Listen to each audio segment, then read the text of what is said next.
Не Париж и Милан, но и не уступает в мастерстве. Первая персональная выставка Льва Колесова прошла в детской школе искусств в Мирном. На ней он представил 9 своих лучших работ. Среди них была и новая коллекция, на которую у модельера большие планы. Как проходила выставка и чем удивил художник своих гостей, расскажут коллеги. Легкая струящаяся ткань, кружевные воланы и ничего лишнего. Это одна из любимых работ Льва Колесова. На создание новой коллекции модельера вдохновили образы Марлен Дитрих из фильмов прошлого столетия.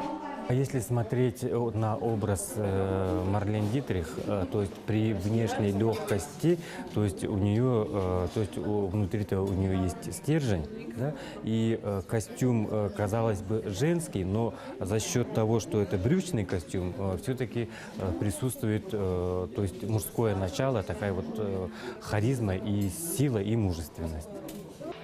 Умение одеваться со вкусом ценилось всегда, но кажется, что он создает моду будущего, и фантазия его безгранична. Народные костюмы, яркая геометрия и нежные образы. Лев Колесов признается, проблемы с творческим вдохновением у него не было никогда. Вдохновение, идеи, они приходят внезапно. Это от прочитанной книги, от пролистанного журнала, от погоды, от просмотренного фильма, да, и иной раз просто идешь с работы домой, и вот как-то неожиданно что-то сразу рождается. Персональная выставка арт-моды Льва Колесова в Мирном состоялась впервые. Модельер представил 9 лучших работ, которые создавал на протяжении 10 лет. Но, пожалуй, больше всего гостей заинтересовали национальные костюмы. Мне очень нравятся костюмы с национальным колоритом, с нашим именно якутским колоритом. Поэтому вот те модели, которые представлены в якутском стиле, мне очень нравятся. Не все знают, но работы Льва Колесова можно увидеть не только на его выставках, но и показах.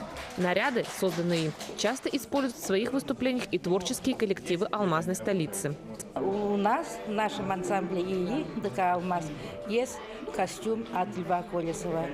И в этом костюме платье, которое очень красивое, вышитое бисером, мы чувствуем себя очень уверенно и поем самые такие песни, которые вот восславляют нашу республику Саха-Якутия.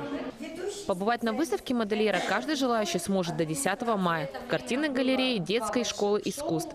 Представленные здесь образы стартовые. Вскоре их создатель планирует выпустить целую линейку одежды, которую позже смогут приобрести модницы. Злата Курбанова, Артур Голиков, телеканал «Алмазный край».